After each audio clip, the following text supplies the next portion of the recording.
పందులమ్మ మేము రౌతులం పొడ్డలం మేము సాడప్పుడు ఉంటాం. ఇద్దరు భార్యలు పిల్లమ్మలు 2 బిడ్డలు పిల్లకు కాలిపోయింది.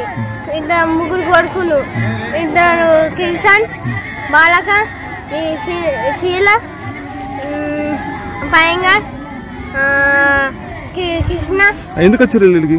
పందులు పట్టడానికి రమ్మన్నారు. పందులు పట్టుకుంటే మీకు కేసు అవుతా అని అన్నాను.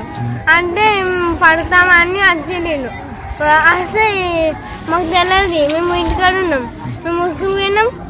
స్కూల్ పోతే ఇట్లా జాయిన్ అని మాకు తెలియలేదు.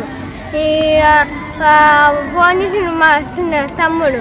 ఫోన్ చేసి ఏమైంది అంటే చచ్చిపోయారు అమ్మ నాన్న అన్న అంటే పుల్లే పట్టుకొని ఏడ్చిపోయాడు అని అన్నాడు.